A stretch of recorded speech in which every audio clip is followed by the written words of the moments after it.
Welcome to the Spunky Spirit Podcast. I'm your host, psychic medium Carrie Muggs. This is where we learn all things spirit, everything from spiritual gifts, awakenings, ghosts, aliens, and starseeds. Nothing is untouchable, but always fun and spunky.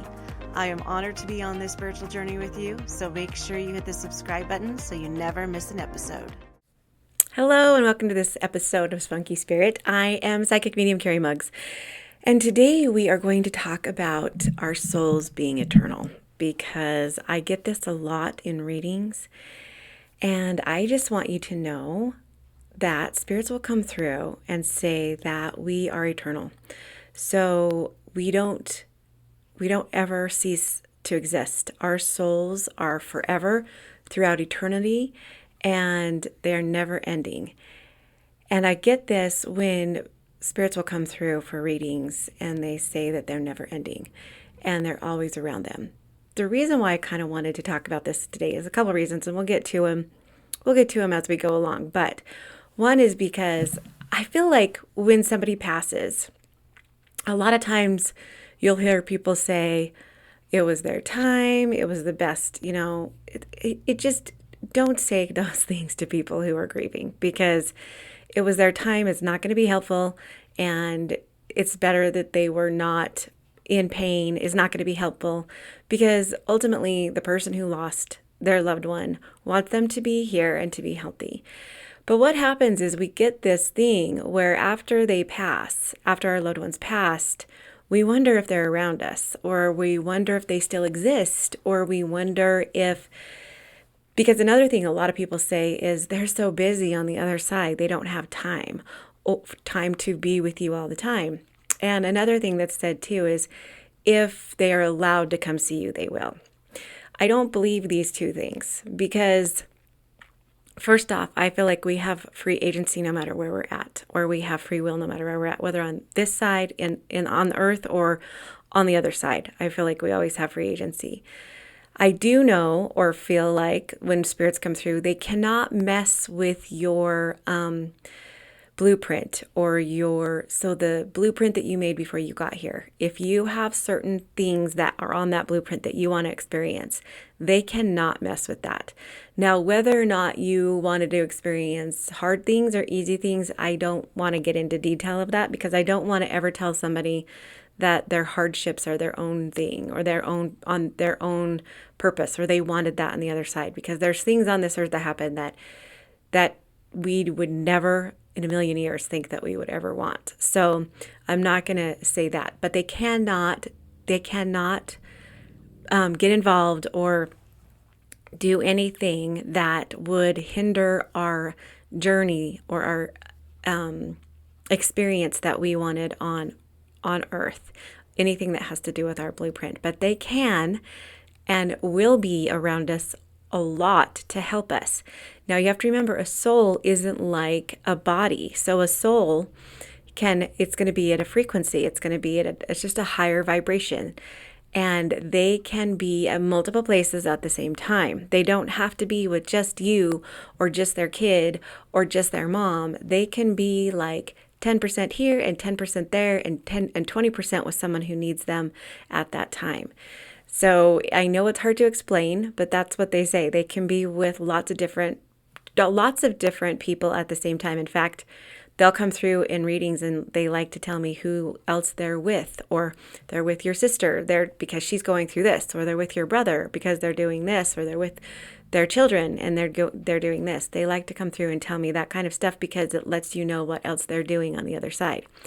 Now, they also still do things on the other side. It's just like they would live on earth. They would still have their own job. They would still do certain things. And then they would check in on you, call you, do things with you every once in a while too. And if you have something of theirs on you, or you hear their song, or if you're wearing something of theirs, or even if you get a tattoo with their intention, it can tune into their frequency faster. It can tune into them faster, and it helps them be around you more. It's like dialing the frequency on a radio station, and when you hit the radio station, they're there. It's like always having that that dial to a certain radio station as soon as you turn on the radio. And I don't think they're too busy on the other side. I believe that they have things that they can do, and I believe that they help others transition, and I believe that they do things that they want to. They can be at any place in time that they want to be for a second. But that doesn't mean they're not always with you. So when people say they're always with you, in an essence, they are. Because if you talk to them out loud or you say their name out loud, they're right there. They know that you're on their frequency. You're tuning your radio into their dial. So I believe, and this is what they've kind of been, this is what, just take what resonates with you and hold on to that, because no one really actually knows the truth, right? Nobody knows. So this is not gospel according to Carrie. This is just what I've been told, and this is how I interpret it. But you may interpret it completely different. But I don't believe they need permission to come see us. Now, I do believe that if they want to help us during some things, they do kind of have to go by what our guides tell them, our main guide and stuff and those guides, because our main guide is mostly working with us on our blueprint and on our contract. So they can't get involved with that, but they can your ancestors or loved ones can divinely guide things to happen. They can divinely guide things for you to see things, to remind you of them. They can divinely guide things for you to, like loans or money or blessings. They can divinely guide, or jobs or job interviews. They can divinely guide and help us with that. And I fully believe that they are, because our souls are eternal and they're indestructible. They're always there. So I just want you to imagine, if you were to pass over tomorrow, would you just be like, okay, family, see you later. I'll see you when you come over, and then live your own life? Or would you be around your kids and your family and your mom and your dad and your spouse? You would be with them all the time, like you were on earth, checking on them all the time. And I think they tell me they have that capability to be with you all the time. So don't listen to people who say they're too busy on the other side, or to be around you, or they've got too much to do on the other side. They can do all that and still be with us. And here's another thing too. They're always progressing. Our souls are always, always progressing, and here on earth and on the other side. And so it's kind of like we're always expanding and we're always learning, whether we're on earth as a human or whether we're in spirit form, we're always growing. So it's kind of like Albert Einstein said, life is like life is like riding a bicycle. You can't just stay in one place and keep balanced. You have to keep moving forward. You have to keep moving. And that's another thing too that I want to talk about a little bit too. When people tell you how long you get to grieve, that's not up to them. There is no rule on how to grieve, and there is no time limit on how long you should grieve. And when people say you need to move on, that's so hard, because in your mind or our mind, moving on sounds like we need to just get on with our lives and pretend that person's just gone. And that's not true, because they are eternal and they are with us all the time. So there's a difference between moving on and moving forward. So moving forward, you can do that.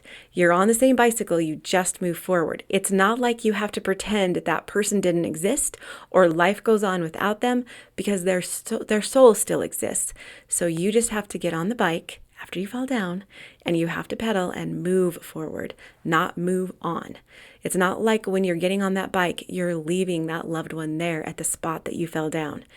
Your loved one is running alongside of your bike with you, trying to help keep you balanced and trying to help keep you up. And when you do fall, they're still there picking you up, whether it be in spirit or in human form. So on earth, when they were with you on earth, they would pick you up in human form and help you balance the bike again and help you move forward. In spirit, they're doing the same thing. It's just they're in a different form.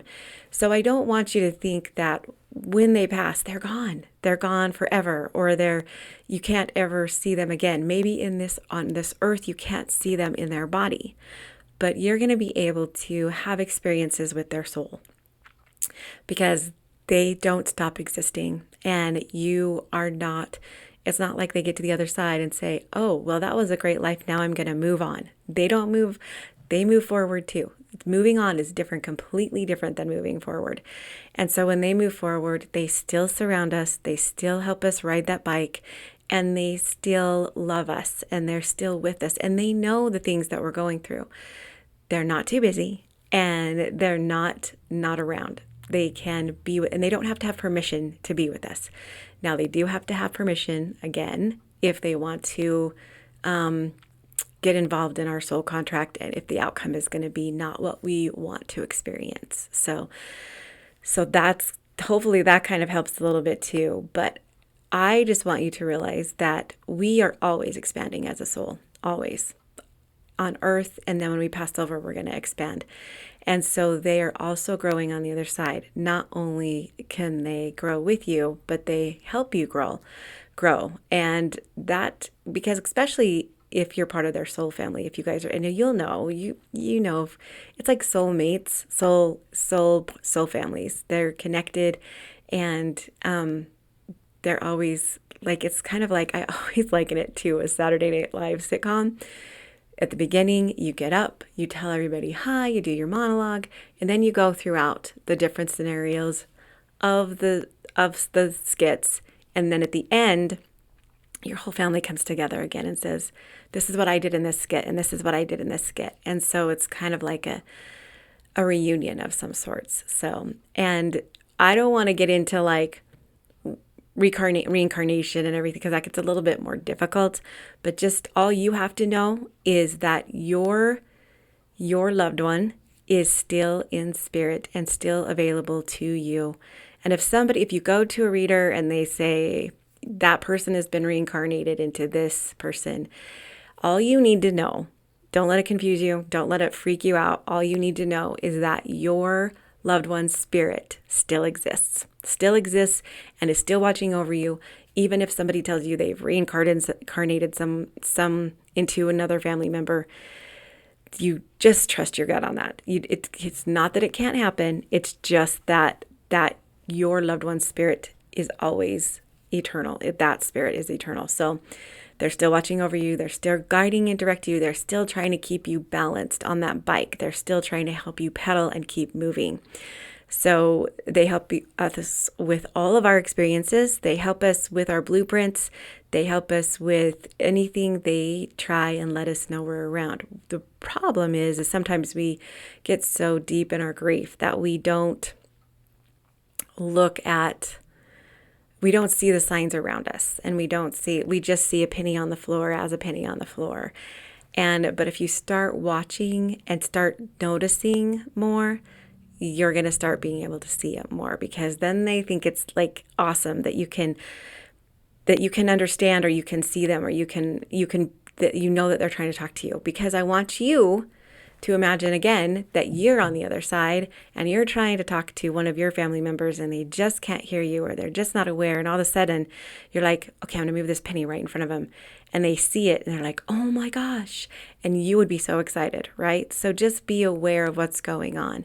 And I promise you, sometimes you think that, you find pennies everywhere and you're like, is that really them?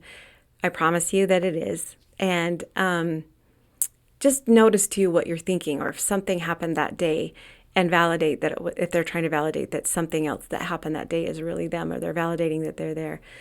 Now, if you do get to the point where seeing pennies all over the place, and you're like, okay, is this really you? Then ask for a different sign for a while. Change it up. They are very capable of doing that. They can do that for you, and they will do that for you. So just kind of watch that. So I kind of wanted to talk to you too about, because our soul is eternal and our soul is always growing and we're always expanding, that we are going to have experiences on earth that are going to test us and that are going to be really hard.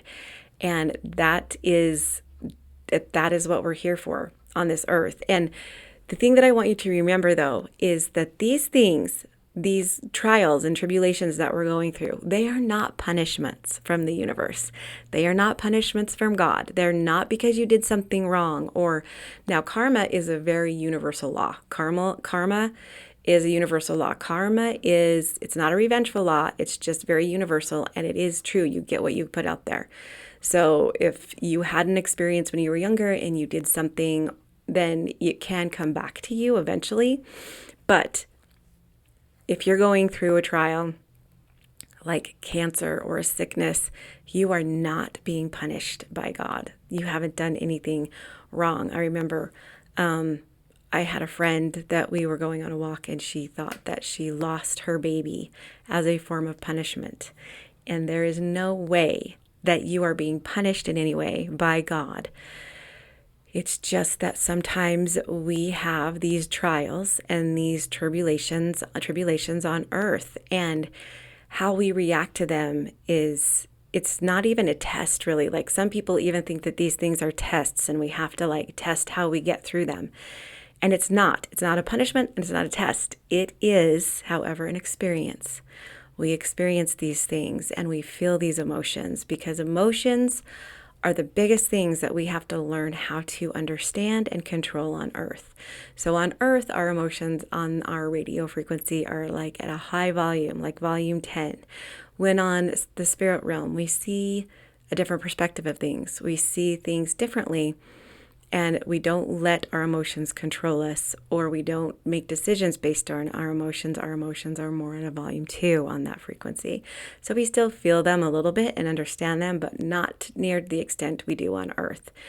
And that's the hardest thing too, is trying to get through all these emotions on earth and try and figure out how to really, and all these, really love ourselves through these emotions, and know that all of our experiences are what created us. And we have to love ourselves regardless of the karma that we created, regardless of what am I trying to say? Regardless of the karma that we created, and regardless of the trials that we've been through. They've made us who we are, and we need to love ourselves according to who we are. And I kind of talked about this last week in how our wounds can help heal us, or our wounds can help us grow spiritually. And it all comes back to this. It's because we are an eternal soul that keeps learning and keeps growing. And so not only are you an eternal soul, but so is your loved ones that are on the other side. So they're learning and expanding and growing on the other side. And part of that is helping you on earth. They get to help you with all of this stuff. They get to help you ride your bike. So they help us grow spiritually. So when you are going through trials, or when you're going through hard times, this is when you're picking up your bike. You're trying to balance your bike. You're trying to move forward and balance your bike. Because if you are at a time that everything's hunky-dory and you have nothing absolutely wrong in your life, and you just do the same thing every day and it's all the same and you're comfortable and everything's great, that's good.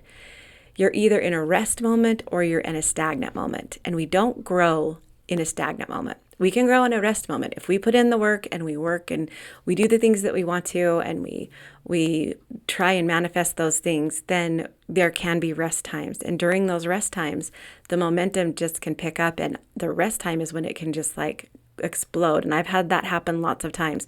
I'll work, and then I'll just be like, I'm so tired. And I'm not saying I work to exhaustion. Like, you got to balance, just like the bike. You got to balance. You can't just do one pedal at a time. You got to do both. So you got to balance, but you got to move forward.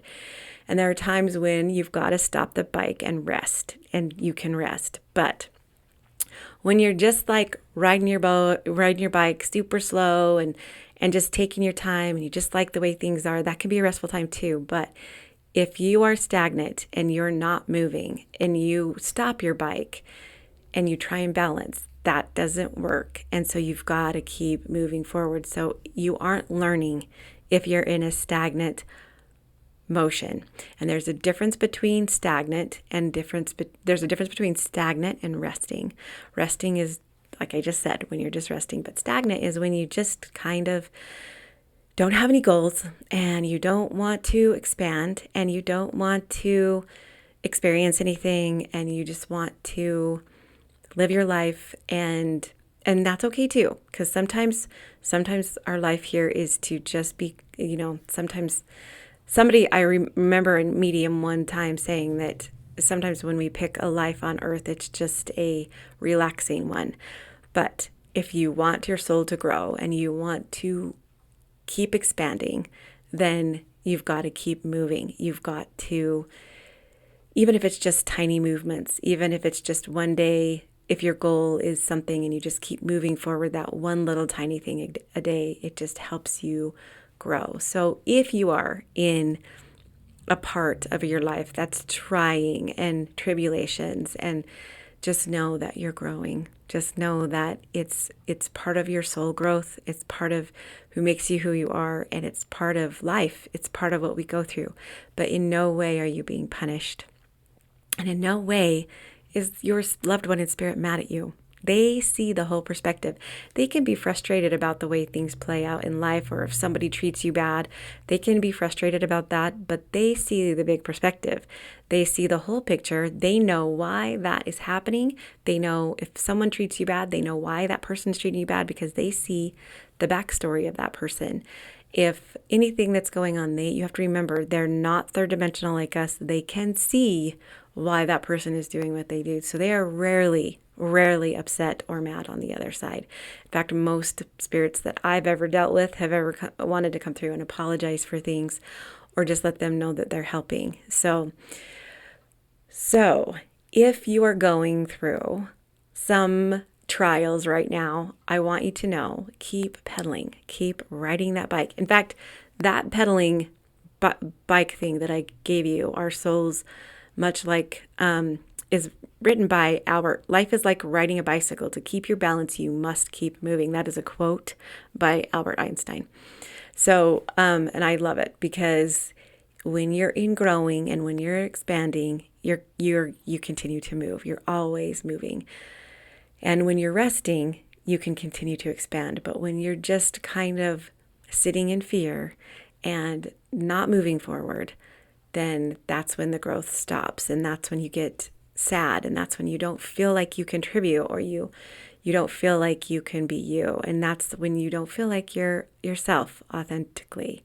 And so the moving part is to keep pedaling that bike and keep it balanced, and know that your loved ones and your ancestors are helping you every time you fall down. They help you get back on the bike, and they help you balance again.